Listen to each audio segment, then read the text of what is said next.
साक्षात् परब्रह्म तस्मै श्री गुरवे नमः।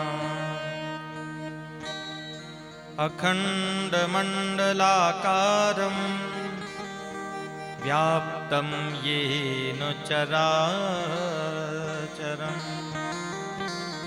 तत्पदं दर्शितं येन तस्मै श्री गुरवे नमः। श्री सीतानाथ समारंभां श्री रामानंदार्य मध्यमाम् अस्मदाचार्य पर्यन्ताम् वंदे श्री गुरु परंपरा।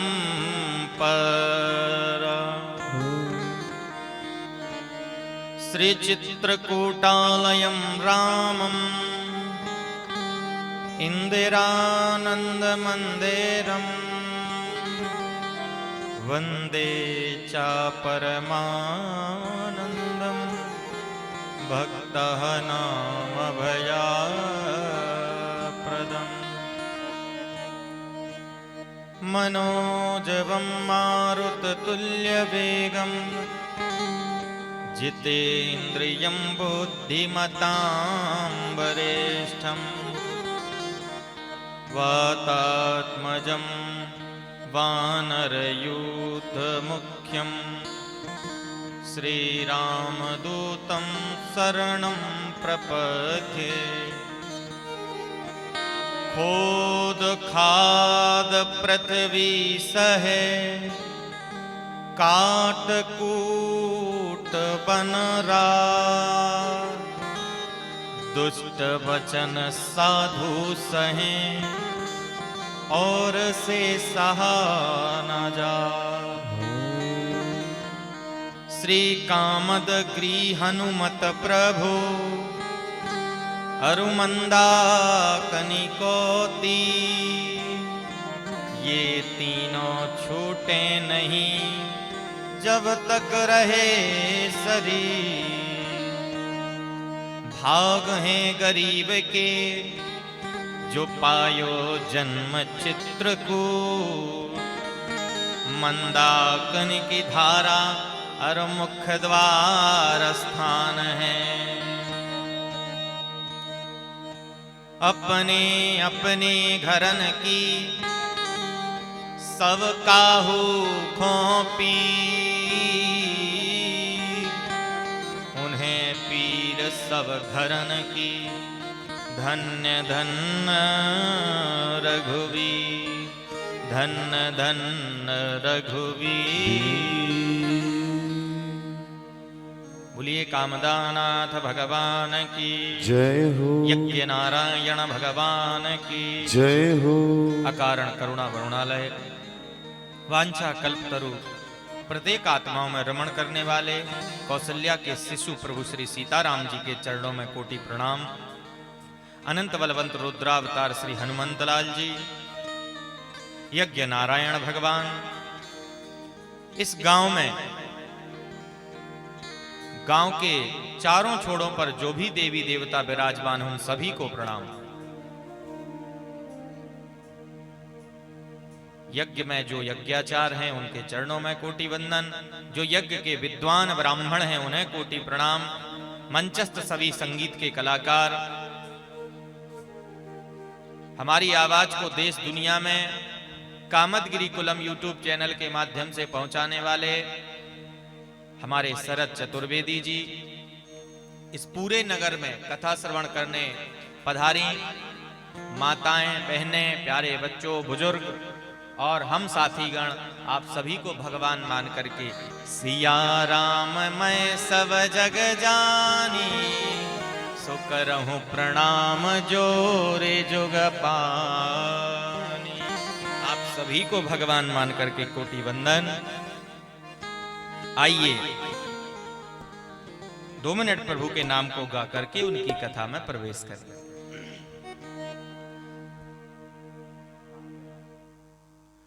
प्रभु के चरित्र की कथा को सुन रहे हैं, उनके चरित्र को गाइए और समा जाइए। आए 2 मिनट भगवान के नाम को गाते हैं। कछु लेना ना देना, कछु लेना ना देना, मगन रहना जी। कछु लेना ना देना, मगन रहना। कछु लेना न देना, मगन रहना। कछु लेना न देना, मगन रहना। कछु लेना ना देना, मगन रहना। कछु लेना ना देना, कछु लेना न देना, मगन रहना। कछु लेना न देना, मगन रहना। कछु लेना ना देना, मगन रहना जी। कछु लेना न देना, मगन रहना जी। कछु लेना न देना, मगन रहना जी। कछु लेना न देना।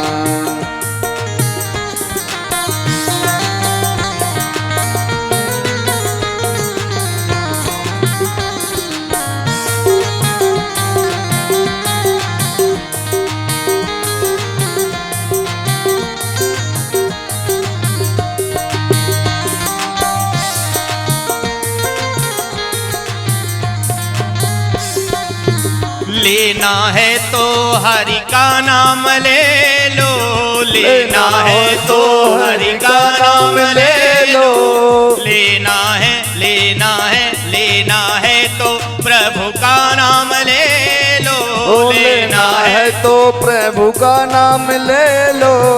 लेना है तो हरि का नाम ले लो। गाना है तो प्रभु के गुण गा लो। गाना है तो प्रभु के गुण गा लो।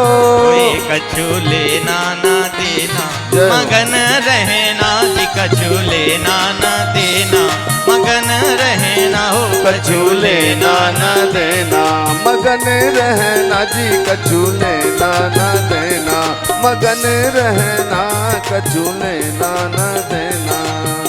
5 तत्व से बना रे पिंजरा, 5 तत्व के बना रे पिंजरा।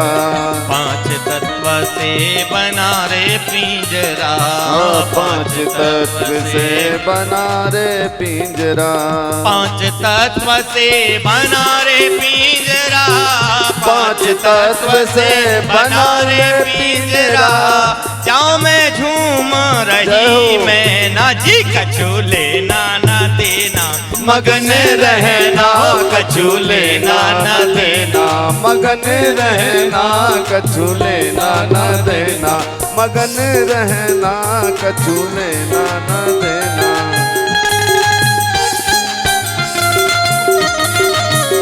जय हो।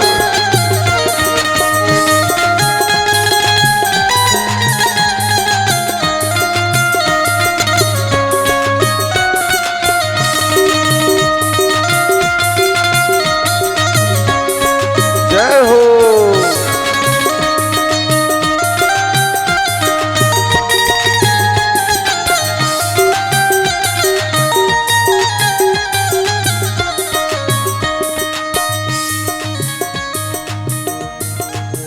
गहरी नदिया नाव पुरानी, गहरी नदिया नाव पुरानी।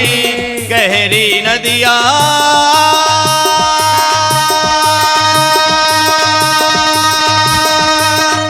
नदिया गहरी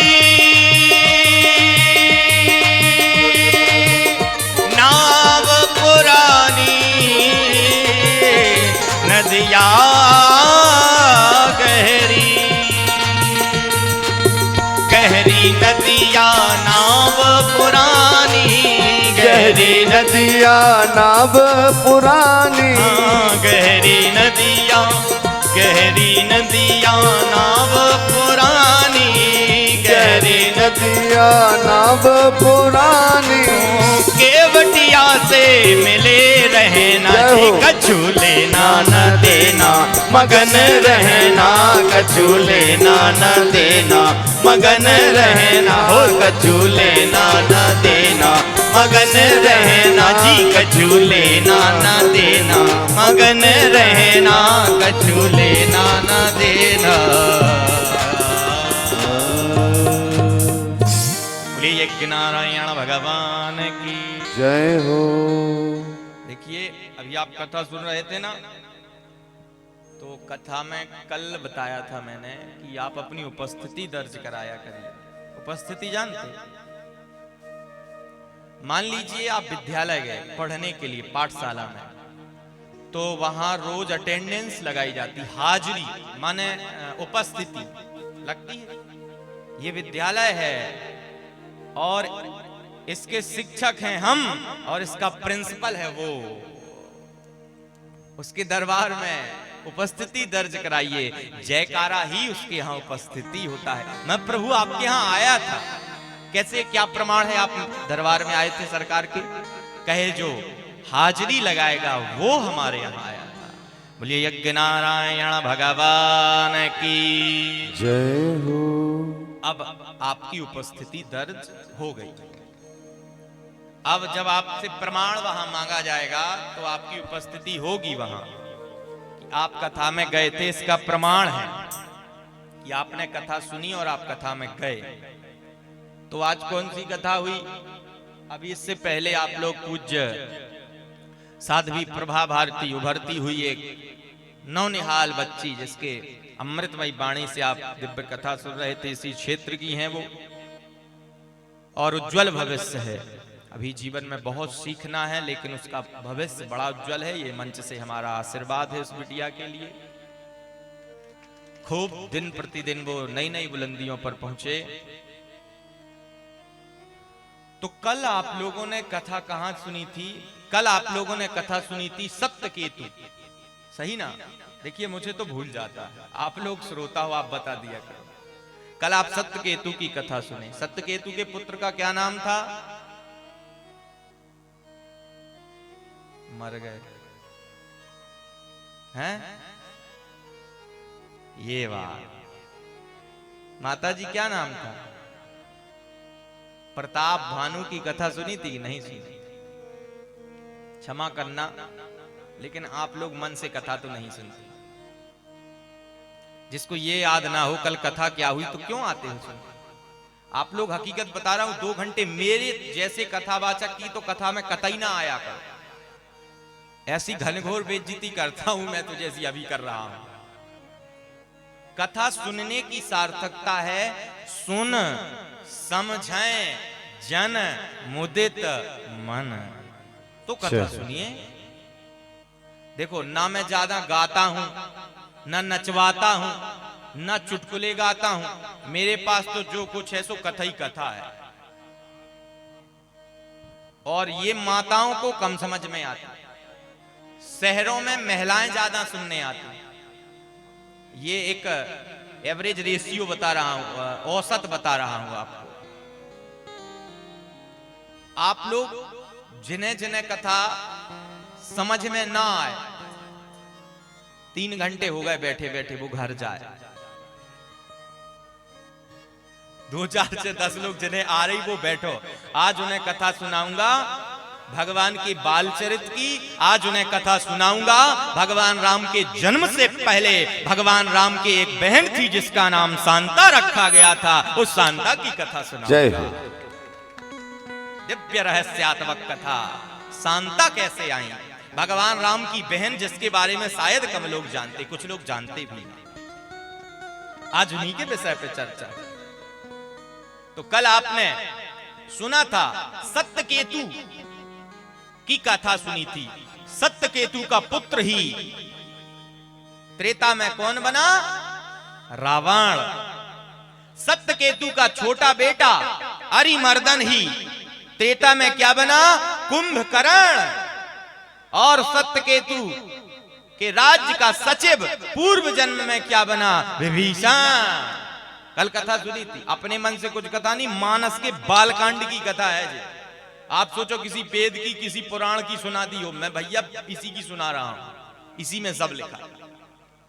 आइए तो उस कथा में आज प्रवेश करते हैं। जो कथा कैसी है? राम कथा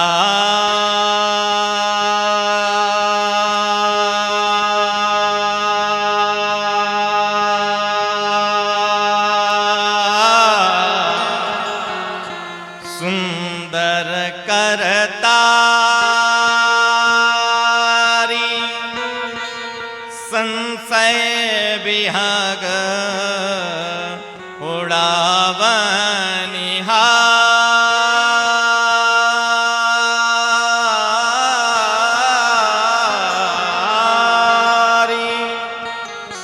जिनकी कथा कैसी है? आप लोग जितने लोग आए हैं ना, हर व्यक्ति के मन में एक पिपासा है, एक जिज्ञासा है। जानते हो, यहाँ कोई भी निस्वार्थ नहीं आया है। दावे से कह सकता हूं, स्वयं तुम्हारी क्या कहूं, मैं स्वयं भी किसी ना किसी लोभ के कारण आया हूं। सत्यता बताता हूं मैं, मेरा भी कोई ना कोई लोभ है, आपका भी। आपके मन में, हर व्यक्ति के मन में एक जिज्ञासा है कि मुझे ये चाहिए, मैं इसीलिए यज्ञ में जा रहा हूं। कोई ना कोई कामना लेकर के आए हैं। कामना से रहित कोई है नहीं, क्योंकि हम आप मनुष्य योनि में हैं। कामना से रहित हो जाएंगे तो आशुतोष शशांक शेखर भगवान शंकर बन जाएंगे। तो अभी तो हम आप मनुष्य योनि में है ना। मनुष्य योनि का जीव जो होता है वो कामनाओं से परे नहीं हो सकता, वो कामनाओं से रहित नहीं हो सकता। यस मानव देहांकरणम तस्य कामान सहित, वो काम के सहित है, ना कि काम के रहित है। तो आपके मन में जो जिज्ञासाएं हैं, उन जिज्ञासाओं का उत्तर कहां मिलेगा? राम कथा सुंदर करतारी। जो भी मन में संशय है, संशय विहग उड़ावनहारी, आपके संशय को भगा देगी। आपके दिमाग में जितने भी तार्किक प्रश्न हैं, जो भी आपके टेक्नोलॉजी से संबंधित प्रश्न हैं, उनके उत्तर भी मानस में है, इस कथा में है। आइए तो आज हम कथा सुनेंगे भगवान राम के जन्म के कुछ हिस्सों की कथा, और इसके बाद प्रवेश करूंगा शांता की कथा। अच्छा, एक बात बताइए, आप लोगों को आज की कथा मैं क्यों सुना रहा हूं, इसकी सार्थकता क्या है? प्रत्येक दिन की कथा की मेरी सार्थकता होती है। आज की कथा मैं आपको इसीलिए सुना रहा हूं, जीवन में पुत्रों को गोद लेने की तो बड़ी परंपरा है। अरे निवेदन है भारतवासियों, पुत्रियों को गोद लेना आरंभ कर दो। पुत्रों को तो दुनिया गोद लेती है। आप जानते, 10 पुत्रा समा कन्या 10 पुत्रान विवर्जयन, मैं नहीं कहता, स्कंद पुराण कह रहा है। 10 पुत्रों को पालने का जितना फल है, उतना एक पुत्री को पाल करके उसके पीले हाथ करने में पुण्य मिलता है। 10 पुत्रा समा कन्या 10 पुत्रान विवर्जयन, यत् फलम लभते कन्या कन्येन जायेन एकयः। एक पुत्री को पालने में 10 पुत्रों के पालने के बराबर का पुण्य फल मिलता है। स्कंद पुराण में प्रमाण है इसका। पूरे देश में लड़कों को गोद लेने की परंपरा है। एक बार ही सही, जिनके पुत्र या पुत्री नहीं है, अरे प्यारे पुत्री को गोद लेकर के देखो। पुत्र शायद तुम्हारा साथ छोड़ दे, पुत्री जीवन भर में दावे से कहता हूं तुम्हारे साथ रहेगी, तुम्हारा साथ देगी। साधारण नहीं है। ऐसे ही थोड़ी इस देश की नारियों को, इस देश की कन्याओं को भवानी का दर्जा दे दिया गया। कन्याओं को गोद लेने की परंपरा चली कहां से? किसने बताया कि कन्याओं को भी गोद लेना चाहिए? और धन्य है वो पिता जो अपनी पुत्री को किसी दूसरे को गोद दे दें। धन्य है। आज की कथा इसी पर होगी, किसकी पुत्री किसको गोद दी गई। प्रमाण यही रामचरितमानस में और वाल्मीकि रामायण में मिलेगा। बालकांड श्री रामचरितमानस जी का और बालकांड के 9वें अध्याय का वर्णन श्रीमद् वाल्मीकि रामायण का ये बताएगा किसने किसे पुत्री गोद दी। देखिए, जब कल मैंने एक बात बताई थी, स्वयंभो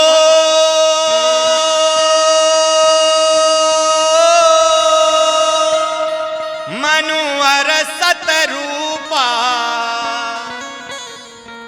बताई थी कि नहीं बताई थी? स्वयंभू मनु थे और उनकी पत्नी सतरूपा था।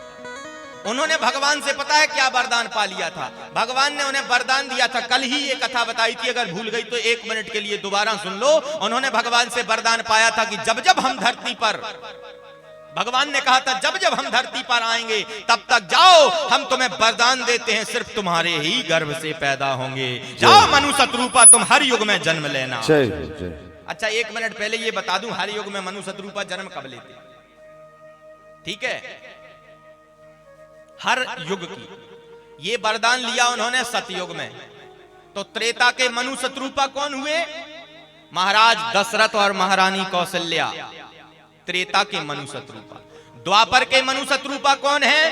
द्वापर के मनु सतरूपा हैं वसुदेव देवकी, जिनके यहां भगवान कृष्ण अवतार लेकर के आए। अब कलयुग के मनु सतरूपा कहां हैं? हो कलयुग में भगवान ने कहा था मैं 2 बार आऊंगा तुम्हारे यहां, तुम 2 बार, मनु सतरूपा से कहा था तुम 2 बार अवतार लोगे। 1 बार मनु सतरूपा अवतार ले चुके हैं, 1 बार लेंगे। आइए पहले ये बता दूं जो अवतार ले चुके वो कौन है। इसमें से कितने लोग ओरछा नगरी को जानते हैं? ओरछा धाम के बारे में किसने किसने सुना है? मध्य प्रदेश के निवाड़ी जिले में पड़ता है एक तीर्थ क्षेत्र ओरछा। जिन्होंने नहीं सुना वो सुन लो। पूरी दुनिया में भगवान राम को कहीं राजा नहीं माना जाता है, पूरी दुनिया में। स्वयं अयोध्या में भी भगवान राम बालक के रूप में हैं। 22 तारीख को जो मूर्ति विराजी गई है वो बालक राम है कि नहीं? बंदों बाल सूप सोई नामू। राम जी को किस रूप में पूजा जा रहा है? बालक रूप में अयोध्या में। पूरी दुनिया का एकमात्र ऐसा मंदिर ओरछा का है जहां भगवान राम को राजा कहा जाता है। आज भी वहां भगवान राम राजा कहलाते हैं। तो वहां के जो राजा थे वो थे मधुकर शाह महाराज, और उनकी रानी थी गणेशी बाई। मधुकर शाह महाराज से गणेशी बाई ने कहा था मैं अपनी शक्ति का प्रदर्शन दिखाऊंगी और भगवान को बालक बना करके लाऊंगी। मधुकर शाह महाराज कहने लगे जिस दिन तुम ये करके दिखा दोगी मैं तुम्हें पत्नी से भवानी का दर्जा दे दूंगा। और मधुकर शाह महाराज की रानी गणेशी बाई अयोध्या गई, भगवान से कहने लगी हमारे साथ चलो। अब भगवान कोई दिखता थोड़ी है। सरयू में जाकर के प्राण त्यागने लगी, कहने लगी अगर तुम मेरे साथ नहीं चलोगे तो मैं सरयू जी में प्राण त्याग दूंगी। जैसे ही सरयू जी में प्राण त्यागने के लिए कूदी, उन्हीं सरयू जी के जल के अंदर एक सुंदर छोटा सा बालक उनका हाथ पकड़ के उन्हें बाहर निकाल के ले आया। सत्य घटना है ये कलयुग। जय। एक पेड़ के नीचे मूर्ति रखी थी, वो मूर्ति दे दी, कहे मैया ये ही भगवान राम है बालक रूप में, इन्हें ले जाओ। याद रखना पुखन पुखन चलना, यानी पुख नक्षत्र से वो चलती थी और पुख नक्षत्र तक चल पाती थी। भगवान ने कहा था एक बार हमें जहां रख दोगी हम वहीं प्राण प्रतिष्ठित हो जाएंगे। वही मधुकर शाह महाराज की गणेशी बाई भगवान को लेके आई। भगवान के लिए एक मंदिर बना था अलग, लेकिन सोचने लगी पहले मंदिर में प्राण प्रतिष्ठा करवानी पड़ेगी, साफ सफाई, तो इन्हें हम रसोई में रख दें। भगवान को रसोई में रखा, वहीं पर भगवान प्राण प्रतिष्ठित हो गए। आज भी ओरछा में रसोई घर में भगवान पूजे जाते हैं। वही रानी गणेशी बाई के लिए कहा जाता है मधुकर शाह महाराज की रानी कुंवारी गणेश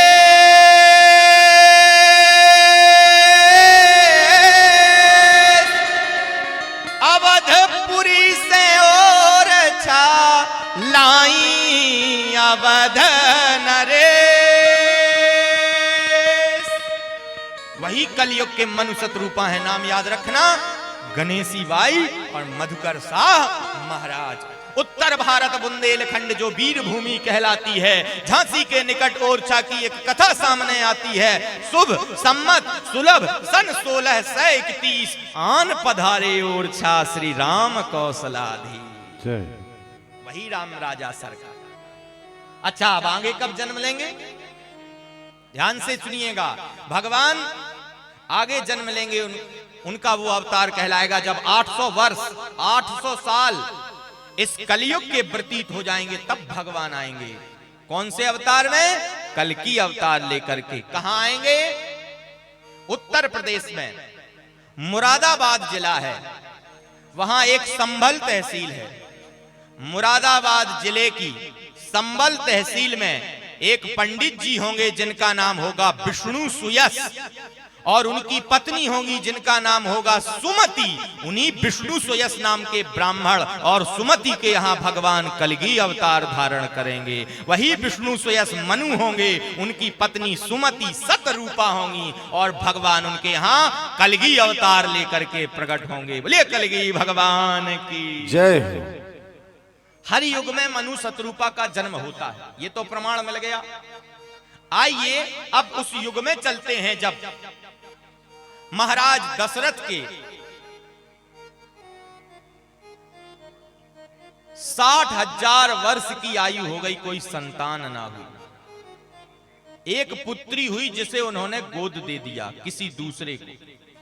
इसको आगे पता करेंगे। अच्छा एक बात बताओ, पुत्र कौन देता है? पुत्र कौन देता है? पुत्र देते हैं यज्ञ नारायण भगवान। देते कि नहीं देते?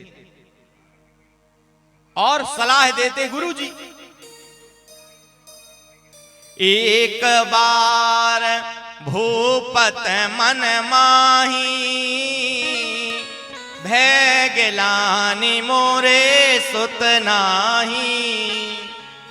गिलानी हुई कि मेरे पुत्र नहीं है, भय गिलानी मोरे सुत नाही। तो पुत्र कैसे होगा? उनके मन में गिलानी हुई, उन्हें पता चल गया कि पुत्र देने का सामर्थ्य किसी में नहीं, सिर्फ एक व्यक्ति में पुत्र देने का सामर्थ्य है। वो कौन है? गुरु ग्रह तुरत गयऊं मही पाला, चरण लागे कर विनय विशाला। गुरु ग्रह तुरत कहां गए? कहां गए बताओ, कहां गए? गुरु ग्रह तुरत गयऊं मही पाला। गुरु जी के यहां गए और तुरंत गए, चरणों में निवेदन किया, कहे प्रभु हमें पुत्र चाहिए। अच्छा, गुरु जी बोले कितने चाहिए? कहे ज्यादा नहीं। हे मुनिवर एक पुत्र ही हो जिससे रघुवंश चले अपना, पुत्र पितरों को भी तर्पण पहुंचे, आगे को नाम बढ़े अपना। बस एक ही चाहिए, ज्यादा की लालसा नहीं है। ज्यादा हो जाएंगे तो पता नहीं मुझी को ना मारने लगे। एक होगा तो चाहे जैसा होगा सेवा करेगा, ज्यादा हो जाएंगे तो जिनके जिनके ज्यादा पुत्र हैं, धिक्कार है ऐसी संतानों पर, वो अपने माँ बाप का ही बंटवारा कर देते हैं। 6 माह बड़े लड़के के यहाँ रहोगे, 6 माह बीच वाले के, 6 माह छोटे। धिक्कार है ऐसी संतानों पर। याद रखना, जिन जिन बहुओं ने, जिन जिन पुत्रों ने अपने माँ बाप को अपने से अलग कर दिया, मैं दावे से कहता हूँ जीवन भर धन से और संतान से दुखी रहेंगे। जीवन भर रहेंगे। धन और संतान से जीवन भर दुखी रहता है वो पुत्र वधू जो अपने माँ बाप का नहीं हुआ। आज एक पुत्र की लालसा महाराज दशरथ लेकर के जा रहे हैं कि मुनिवर एक पुत्र ही हो जिससे रघुवंश चले अपना। एक ही पुत्र चाहिए, दूसरा नहीं चाहिए। अच्छा, एक। गुरुदेव वशिष्ठ जी बैठे थे, उन्होंने ध्यान लगाया। वाह! वशिष्ठ जी कहने लगे, मैंने जिस कारण से इस सूर्यवंश का पौरोहित स्वीकार किया था, आज वो निमित्त पूर्ण होने का समय आ गया है। राजा आ गए, अब मेरे प्रभु के आने का समय है। वशिष्ठ जी ने पौरोहित्य को सबसे निकृष्ट बता डाला मानस कि पुरोहित कर्म सबसे बुरा होता है। किसी ने प्रश्न पूछा, अच्छा तो खुद पुरोहित क्यों बन गए दशरथ के? कहे मैं सिर्फ इसीलिए पुरोहित बन गया हूं क्योंकि मुझे पता है इस वंश में प्रभु अवतार लेकर के आएंगे, मैं उनका गुरु कहलाऊंगा और धन्य हो जाऊंगा, उन्हीं के साथ मैं भी अमरता को प्राप्त कर जाऊंगा।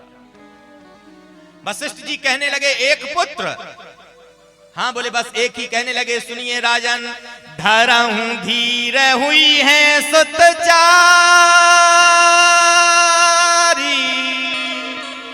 चार? अरे नहीं नहीं नहीं, ये एक ही ठीक है, एक ही कहे प्रभु, एक ही ठीक है। एक लड़की पहले से है, एक लड़का हो जाएगा, छोटा परिवार सुखी परिवार, हम दो हमारे दो। ये चार फालतू के नहीं चाहिए। कहे ना ना ना ना, कहे अच्छा चार का कारण क्या है? कहने लगे सुनो, तुम्हारे घर में जो आएगा वो अकेला नहीं आता। जानते क्यों? ये घर, ये जो घर है, ये घर किससे भरा हुआ है? पापों से भरा है कि नहीं भरा है? पापों से भरा है। अरे पाप कौन एक सा है? दैहिक, दैविक, भौतिक, ताप, जाने कौन सा पाप लग गया? मन का लग गया कि वचन का लग गया कि कर्म का लग गया? मन से भी पाप होता, वचन से होता, कर्म से होता। इस शरीर में ईर्ष्या रूपी शत्रु बैठा है। बैठा है कि नहीं बैठा है? अगर आपका बगल वाला आपसे बड़ा आदमी हो गया तो आपको यह लगता कि पहले इसका विनाश हो जाए भगवान। दावे से कह रहा हूं मैं, सत्य बात है ये।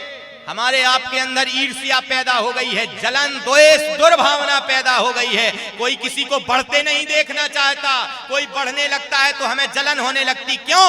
तुम्हारा छीन के बढ़ रहा है क्या? उसके कर्म अच्छे हैं, वो कर्म अच्छे कर रहा है, बढ़ रहा है तुम्हारे अंदर। यही तो सबसे बड़ा बुरा कर्म है कि तुम चिढ़ रहे हो, इसीलिए तुम बढ़ नहीं रहे हो। बढ़ना चाहते हो तो जलन छोड़ दो, ईर्ष्या छोड़ दो, किसी के प्रति द्वेष, दुर्भावना छोड़ दो। हमारा ये हृदय खड़ विकारों से ग्रसित है, इसमें विकार हो गए हैं। जानते हैं, वशिष्ठ जी कहने लगे, हे महाराज दशरथ, आपके घर में चार इसीलिए आएंगे क्योंकि आपका जो बड़ा लड़का है वो तभी आता है जब उससे पहले नीचे के तीन आ जाते हैं। कहे ऐसे कैसे? कहने लगे ये शरीर खड़ विकारों से ग्रसित है और इन खड़ विकारों रूपी शत्रु को नाश करने के लिए उस घर में सबसे पहले शत्रुघ्न भगवान आते हैं ताकि इन शत्रुओं का नाश हो जाए। इन खड़ विकार रूपी जब शत्रुओं का नाश हो जाएगा तो फिर दोबारा वो शत्रु इस घर में ना घुसने पाए। उनकी रक्षा के लिए लक्ष्य धारण करके लक्ष्मण जी बाण संधान के बैठे रहते हैं कि दोबारा ये खड़ विकार अंदर ना आ जाए। फिर कहने लगे जब ये खड़ विकारों के रक्षक आ जाते हैं तो फिर अब ये शरीर खाली हो गया तो इसको चलाने के लिए कुछ तो चाहिए। कहने लगे बिल्कुल। तो फिर इनके बाद आते हैं विश्व भरण पोषण कर जोई, इसको भरने वाला भी तो चाहिए। खाली तो कर दिया, खड़ विकार निकाल दिए, तो इसको भरने वाला लाओ। बोले कौन आएगा? विश्व भरण पोषण कर जोई, सुता कर नाम भरत अस होई। भरने वाला आएगा। बोले क्या भरेगा? बोले वो इस शरीर में आपके बड़े लड़के को भर देगा और वही होंगे राम। जय हो। इसीलिए अकेले नहीं आते ये। धारा हूं धीर हुई है सुतचारी। अच्छा चार, वाह महाराज दशरथ बड़े प्रसन्न हुए, अब तो चार पुत्र हो जाएंगे। कहने लगे ऐसे नहीं हो जाएंगे घर जाके। कहे तो श्रम करो, श्रम। कहे श्रम क्या करें? पुत्र पैदा करने के लिए श्रम की क्या आवश्यकता? आवश्यकता है, क्योंकि आपके यहां जो आएगा वो वासना का पुत्र नहीं होगा। तो बोले कौन होगा? कहने लगे वो वासना का नहीं, वो साधना का पुत्र होगा। यज्ञ कराओ। यज्ञ कौन सा होगा? किसी के भी संतान नहीं हो रही हो तो मैं दावे से कहता हूं पुत्र कामेष्टि यज्ञ करवा दे, संतान ना हो जाए, गारंटी है। और लड़का ही होता है। कामतानाथ जी की मौन परिक्रमा लगाओ, वहां पुत्र देने वाला एक पुत्र कामक वृक्ष है, उस वृक्ष की भेंट करो, उसी वृक्ष की छाल की दवा ग्रहण करो, पुत्र कामेष्टि यज्ञ कराओ या गोपाल सहस्त्र नाम के घर पे पाठ कराओ, लड़का हो जाएगा, गारंटी है, लड़का ही होगा। प्रत्यक्ष प्रमाण है, देश में कई लोग पुत्र कामेष्टि यज्ञ की सलाह दी। कहने लगे ठीक है गुरुजी, चलो हमारे घर का आचार्य इतना विद्वान है, चलो जल्दी अपने घर का आचार्य है, क्या दिक्कत है, चाहे जब करा लो यज्ञ। जैसे आप लोगों ने यज्ञ ठान दिया, वीरेंद्र शास्त्री जी आपके गांव के हैं, नजदीक के हैं, कह लो आचार्य जी यहीं के हैं, चाहे जब करा लो। दशरथ जी ने कहा तो अभी कराओ तत्काल ताकि पुत्र हो जाए। कहने लगे नहीं नहीं नहीं नहीं नहीं नहीं। फिर कहने लगे मुझे ये यज्ञ कराने में महारत हासिल नहीं, कौन कराएगा? कहने लगे एक काम करो, एक ऋषि का नाम बताता हूं, श्रृंगी ऋषय वशिष्ठ बुलावा। किसे बुलाया? किसे बुलाया? श्रृंगी ऋषय वशिष्ठ बुलावा। श्रृंगी ऋषि को बुलाया, पुत्र काम शुभ यज्ञ करावा। क्यों कराया? किसने कराया? श्रृंगी ऋषि ने। अच्छा आइए अब यहीं से वो चरित्र शुरू होता है कि श्रृंगी ऋषि ही क्यों यज्ञ कराने आए, कोई और क्यों नहीं आया। देखिए मैं बताता हूं, बड़े विस्तार से इस कथा को सुनिए, एक ही चौपाई पर आज की पूरी कथा होगी। श्रृंगी ऋषि वशिष्ठ बुलावा, पुत्र काम शुभ यज्ञ कराया। केवल श्रृंगी ऋषि ही क्यों, और किसी को भी बुला सकते थे। आइए मैं इसी विषय पर आपका ध्यान केंद्रित करूंगा। एक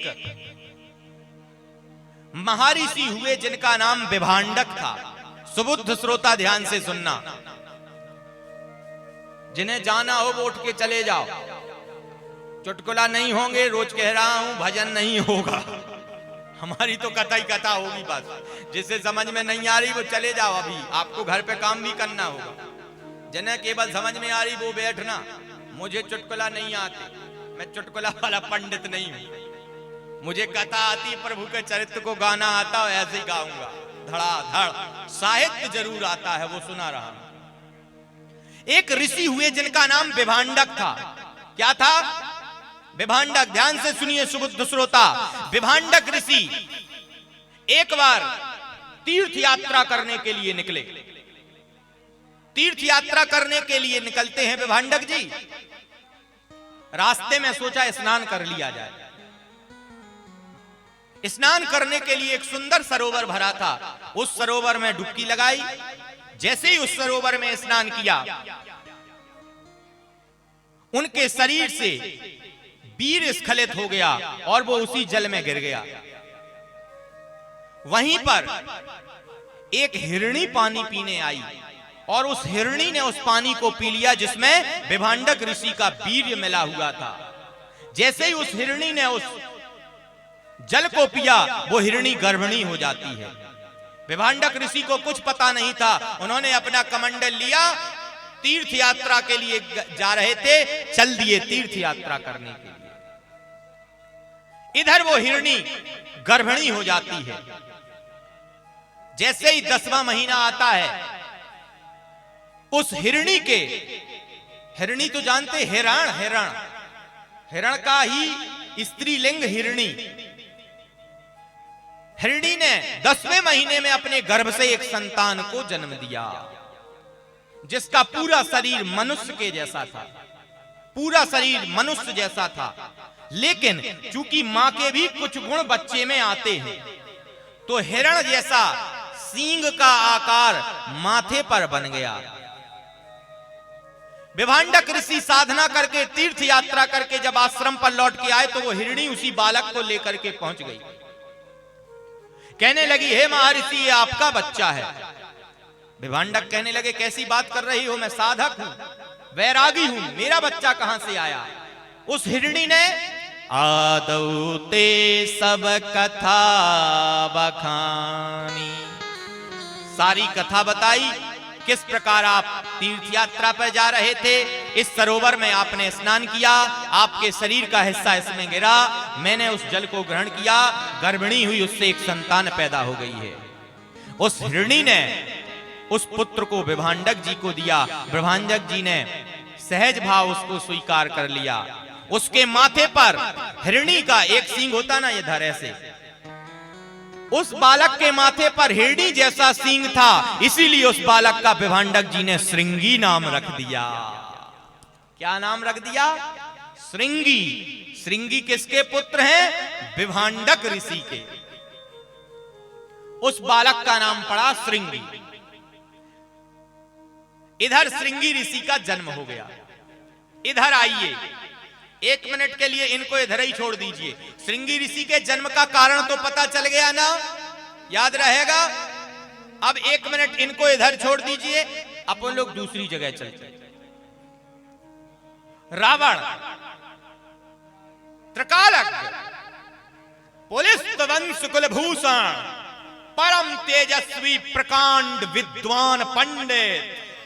अच्छा एक बात बताओ, क्या वो ये नहीं पता कर पाता कि हमें कौन मारने वाला है?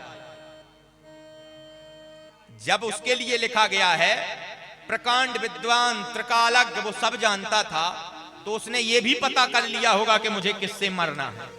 सत्य बात है, उसने पता कर लिया था। उसने ये पता कर लिया था कि मुझे कौशल्या नाम की एक महिला के गर्भ से ब्रह्म अवतार लेगा, उससे मुझे मरना। कहने लगा, रावण ने सोचा रहे बांस ना बजे बांसुरी, जब मैं कौशल्या को मार दूंगा तो पुत्र कैसे होगा। रावण ने कौशल्या जी का हरण किया जब उनका विवाह नहीं हुआ था, जब वो कुंवारी थी। रावण कुंवारे में कौशल्या जी को हरण करके ले गया, एक डिब्बे में बंद किया, पिटारी में, और वो पिटारी एक नदी में फेंक दी। रावण ने सोचा कौशल्या मर गई, जब ये मर जाएगी तो मेरा शत्रु पैदा ही नहीं होगा। ठीक उसी प्रकार जैसे श्रीमद् भागवत कथा में कंस अपनी बहन को मारने लगता है कि जब बहन ही नहीं रहेगी, रहे बांस ना बजे बांसुरी, तो आएगा कैसे 8वां गर्भ। कौशल्या को एक नदी में बहा दिया। जब कौशल्या जी को एक नदी में बहाया, तभी जंगल में शिकार खेलते हुए महाराज दशरथ को प्यास लगी और वो नदी में पानी पीने के लिए गए, तो उन्हें वो पिटारी मिल गई। उन्होंने उस पिटारी को जल से निकाला और जैसे ही खोला, उसमें से एक सुंदर दिव्य कन्या निकल आई, जिनका नाम कौशल्या था। वहीं पर एक हाथ करतल बर बीड़ा, गावत हरि गुण परम प्रवीणा। नारद जी पहुंच गए। नारद जी ने महाराज दशरथ से कहा, हे महाराज, अब ये कन्या कहां जाएगी, इसे आप स्वीकार करें। और महाराज दशरथ का विवाह नारद जी के सामने कौशल्या जी के साथ हुआ, जिसे गंधर्व विवाह कहते हैं। नारद जी ने दोनों का गंधर्व विवाह करा दिया। महाराज दशरथ कौशल्या जी को लेकर के घर आए। उनके जीवन रूपी वृक्ष में एक फल लगा। महाराज दशरथ और महारानी कौशल्या जी के यहाँ एक पुत्री ने जन्म लिया। ब्राह्मणों को बुलवा करके उस पुत्री का नामकरण संस्कार हुआ, जिसका नाम शांता रखा गया। जय। ये है भगवान राम की बड़ी बहन शांता। महाराज दशरथ के राम जी बाद में हुए। पहले कौन हुए? पहले पुत्री हुई, जिसका नाम शांता रखा। अच्छा आइए, जब पुत्री का जन्म हो गया तो जन्मोत्सव मनाया जा रहा था। महाराज दशरथ के साड़ू थे। साड़ू जानते? साड़ू कौन होता है? कितने लोग जानते साड़ू, बताओ। वाह, ससुराल कितने लोग जानते? ससुराल सुख की सा है ना, ससुराल में बड़ा सुख है। हर जगह आजकल साड़ुओं की चलने लगी। पहले शादियों में चलती थी फूफा की। फूफा जानते? हाँ। अब नहीं चलती ना बुआ की ना फूफा की, अब चलती मामा की और मौसी की। मैं नहीं कह रहा, आप लोग विद्वान हैं, यहाँ कार्यक्रम क्षेत्र में होते हैं, श्रीमद् भागवत कथा सुनी है, उसमें लिखा है तरुणी प्रभुतागे है। श्लोक सुनिएगा, श्रीमद् भागवत कथा में लिखा है तरुणी प्रभुतागे है। घर की मालकिन नई नई बहुएं बन गई। तरुणी माने होता है नई, प्रभुतागे है घर के मालिक का नाम सुनो, शाल को बुद्धिदायका। घर की मालकिन नई नई महिलाएं बन गई और उस घर में बुद्धि देने वाले साले बन गए। दीवाल बिगाड़े आरो, घर बिगाड़े सारो। जय। गारंटी है जिस घर में साले की चली वो घर रहा न को रो बनहारा। उदाहरण बता दूं, महाभारत में शकुनी मामा बचा कोई उस पूरे वंश में? रहा न को रो बनिहारा, निपटाई दिया उसने मामा ने सब। पहले फूफा मालिक होता था शादियों का, हर शादी अच्छे से होती थी। अब मालिक मामा बनता है जो पूरी शादी की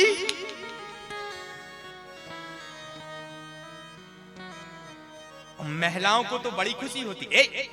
हमारा भैया सब संभाल लेगा, थैली उसे दो। अगर धोखे से उसके पति ने कह दिया नहीं मानदान है फूफा जी इन्हें दे दो, हाँ फूफा जी को दे दो। बुआ घर में आती है सो सब चुरा चुरा के ले जाती है, यहाँ का वहां करती, वहां का वहां करती है, और अब फूफा जी को मालिक बना दो, पूरे विवाह में पैसे लुटा देगा। ए भैया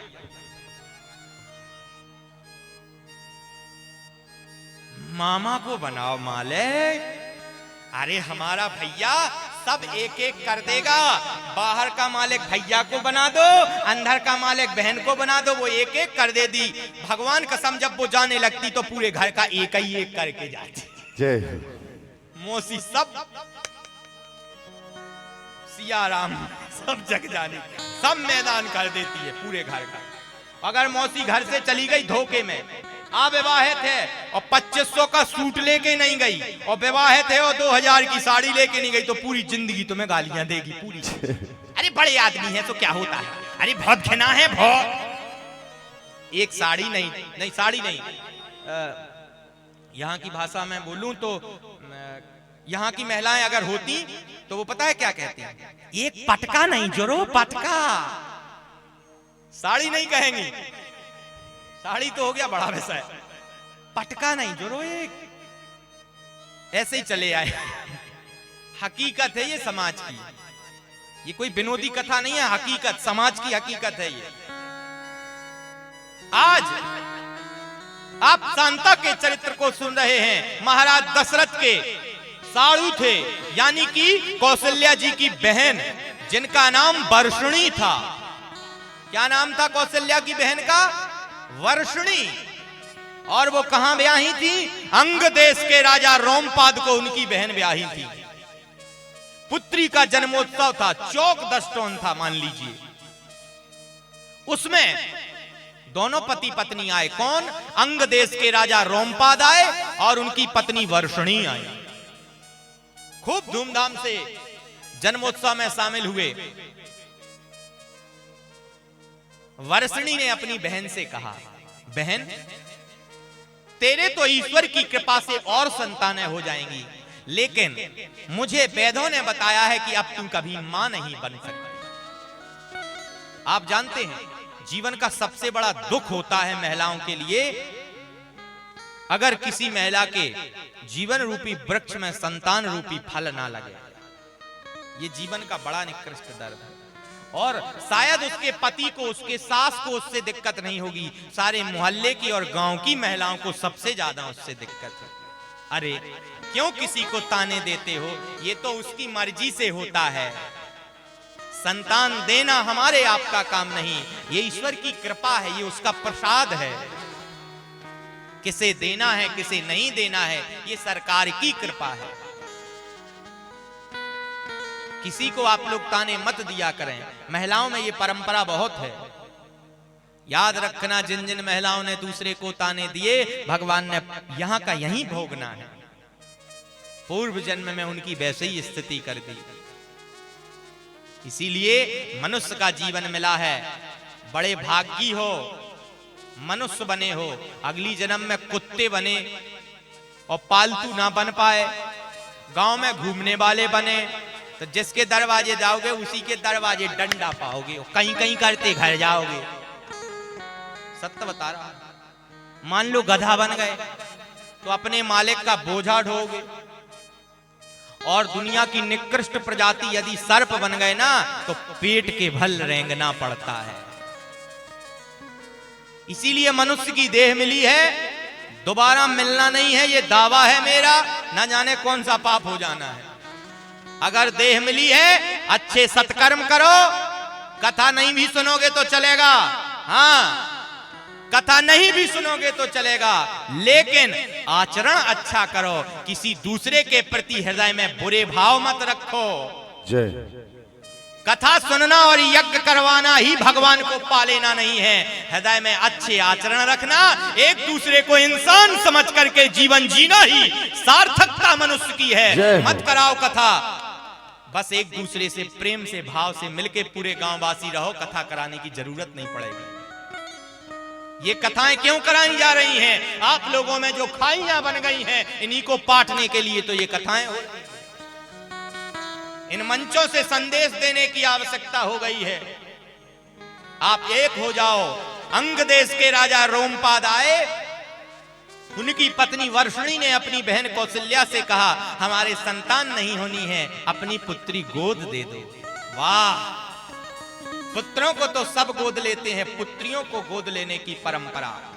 मैंने सुना है यहां पर इसी मंच पर सामूहिक कन्या विवाह होगा, अभी सुना के आया हूं।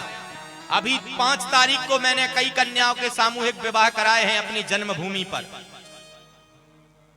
आप सभी लोग नगरवासियों के सामने वचन देता हूं, अगली वर्ष कराना, 1 महीने पहले मुझे फोन लगाना, 1 लाख रुपए मेरी तरफ से दान रहा है इस मंच पर। जब तक पुत्रियों के विवाह कराओगे तब तक हर साल 1 लाख रुपए लेते रहना मुझसे। कराइए इस पुण्य भूमि से सामूहिक कन्या विवाह, अपने सामर्थ्य अनुसार दूंगा, और जैसे ही मेरी आय बढ़ती जाएगी तो और ज्यादा दूंगा।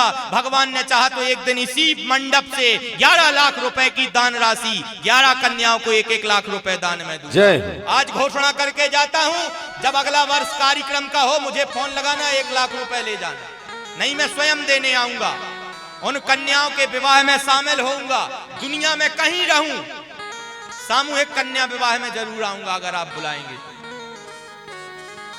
कन्याओं को गोद लेने की परंपरा चलाइए, कन्या को बोझ नहीं समझिए। जिससे भी जहां भी कन्या का विवाह नहीं होता हो वो हमें फोन लगाना। कामतगिरी कुलम यूट्यूब चैनल के माध्यम से मैं दावा से आपसे कहता हूं, विश्वास दिलाता हूं, जो भी गरीब हो, जिसको लगे कि मैं अपनी पुत्री का सामर्थ्य अनुसार विवाह नहीं कर सकता हूं, कामतगिरी पीठ के दरबार हमेशा उनके लिए खुले हैं। कामतानाथ भगवान उनकी पुत्रियों के विवाह कराएंगे।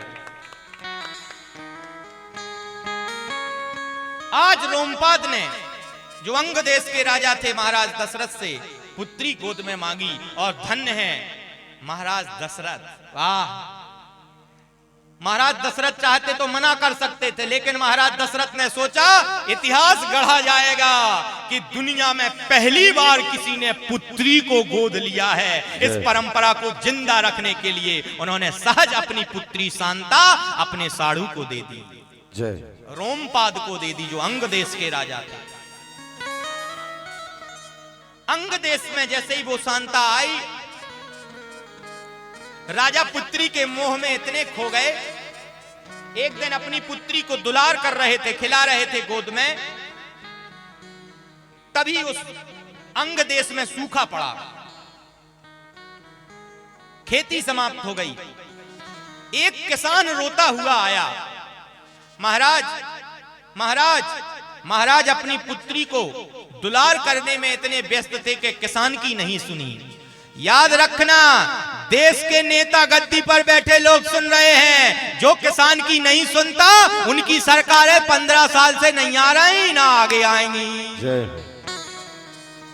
और अगर ये नहीं सुनेंगे तो ये भी, इन्हें भी चेतावनी है, जिन जिन ने किसानों की नहीं सुनी उनकी सरकारों के अस्तित्व मिट गए। जो किसानों का नहीं हुआ, भगवान उसका नहीं होता। क्यों नहीं होता? क्योंकि ऋषि परंपरा से यज्ञ करने से जन्मते हैं राम, और कृषि परंपरा से किसान की खेती करने से जन्मती हैं जनक लली सीता।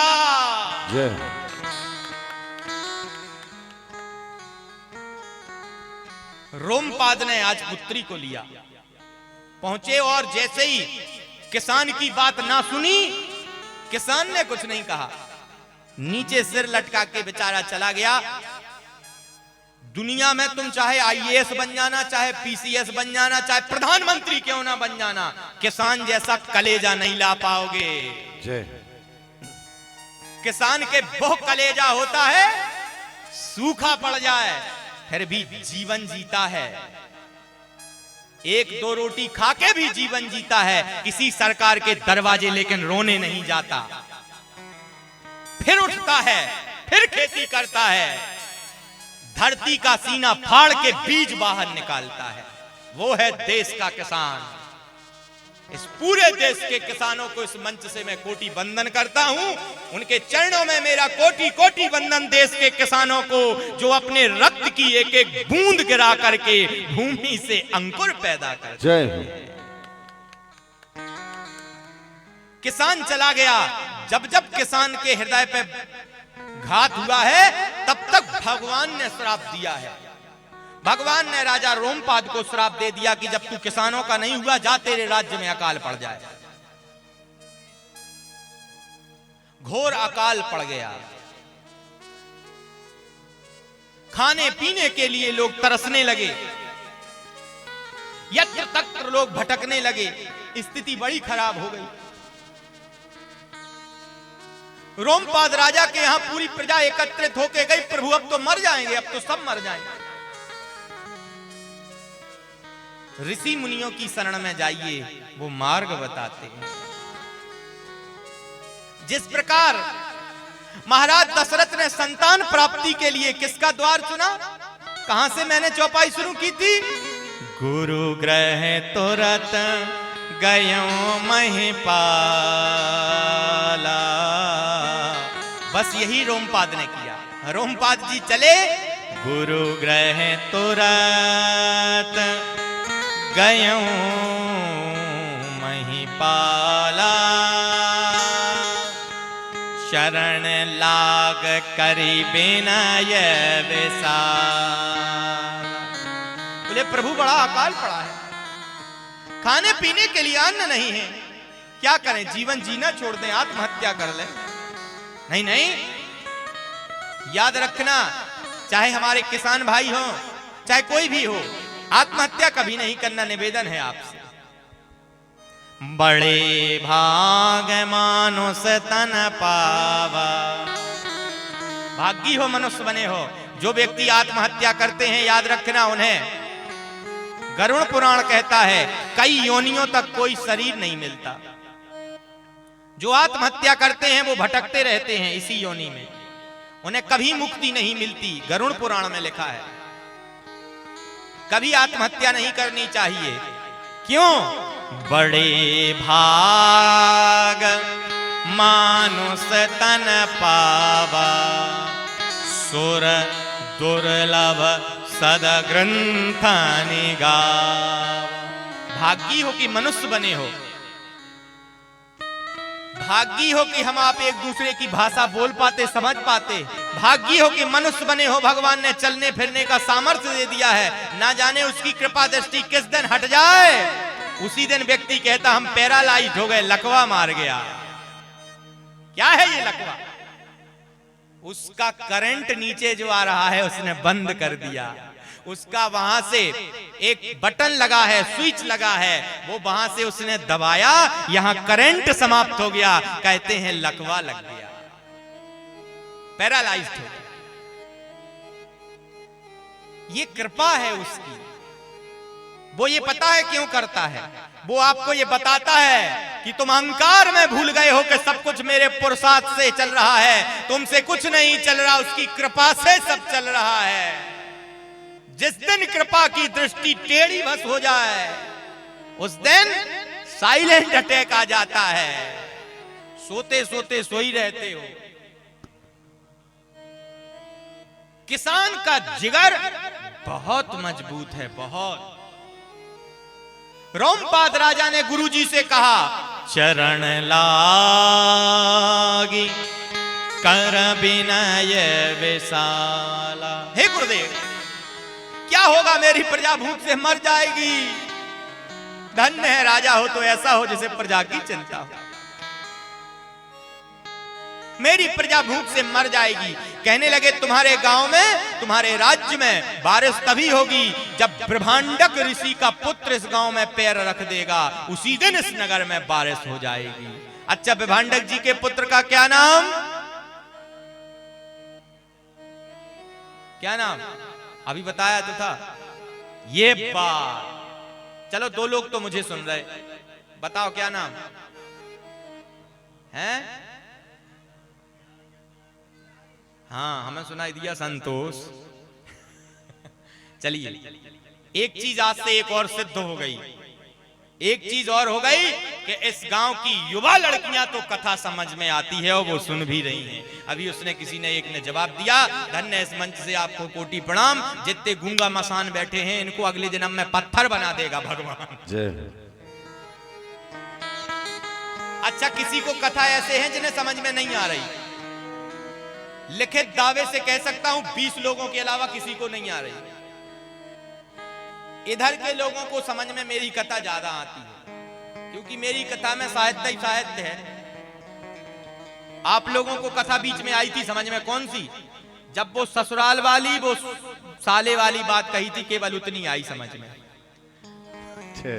पता तो मुझे सब है, वो कही यही मैंने इनके लिए, इतनी उठ के सब चली जाती कि ये बकवास कर रहा, कहां का विभांडक, कहां का श्रृंगी, कहां का इंगी, ऊट पटांग सुना रहा, मेरे हित की कोई बात नहीं कर रहा। तो हमने तुम्हारे हित की, तुम्हारे भाई की तारीफ कर दी।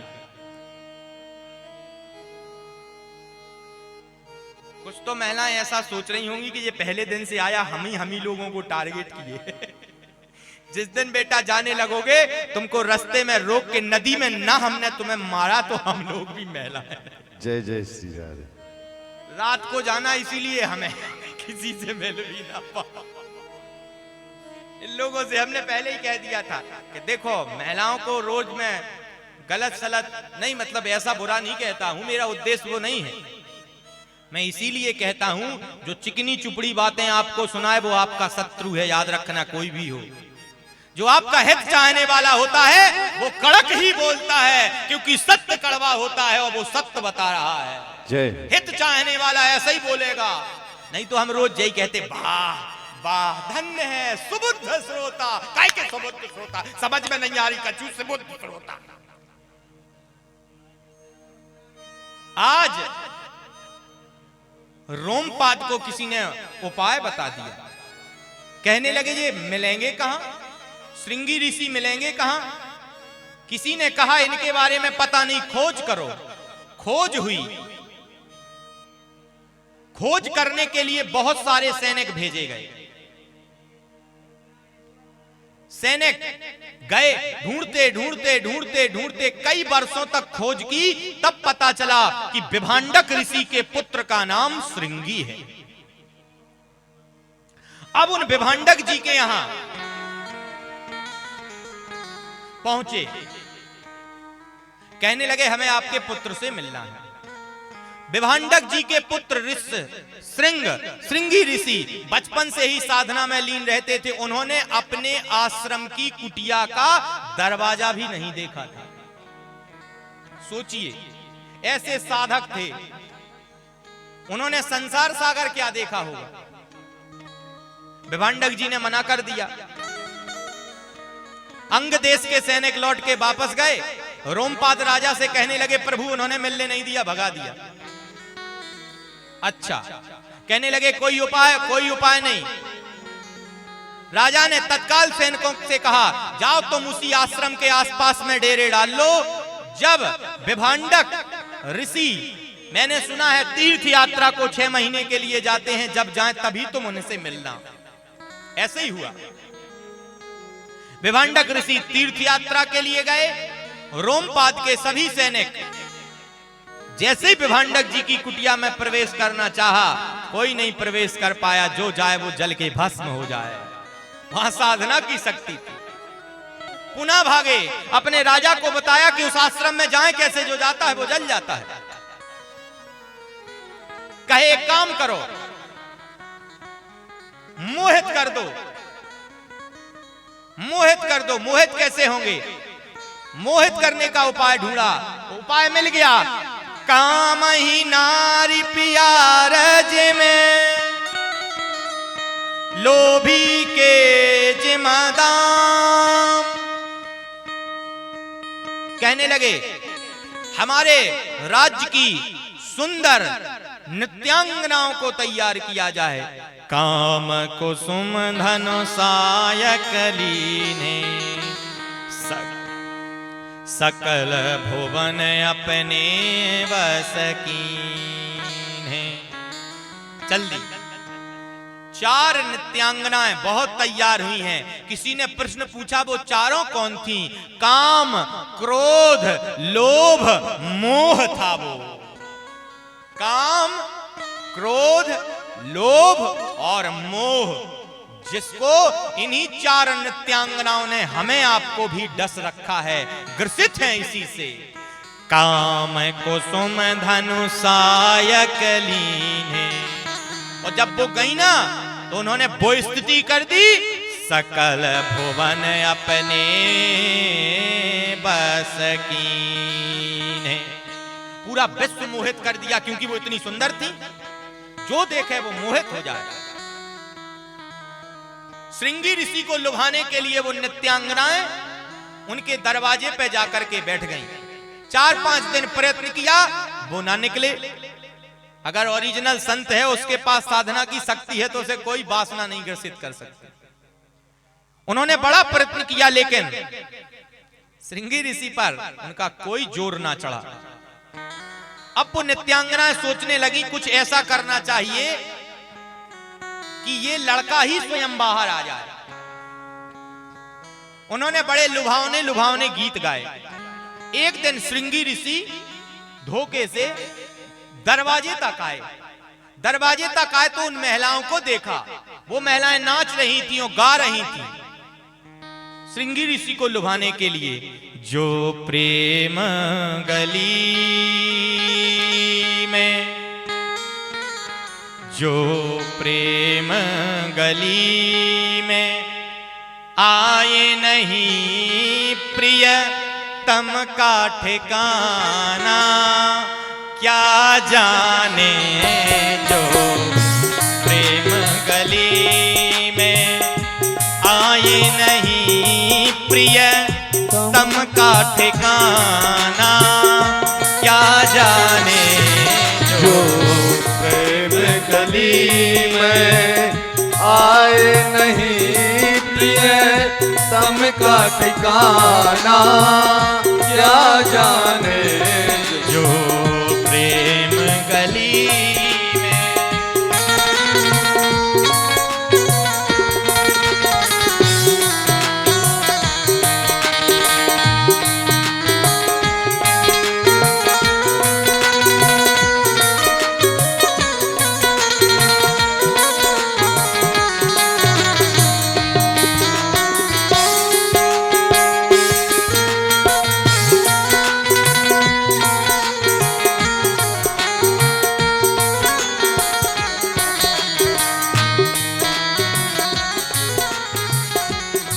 जो वेद पढ़े और भेद करे मन में नहीं निर्मलता आए। जो वेद पढ़े और भेद करे मन में नहीं निर्मलता आए। जो वेद पढ़े भेद करे मन में नहीं निर्मलता आए। जो वेद पढ़े भेद करे मन,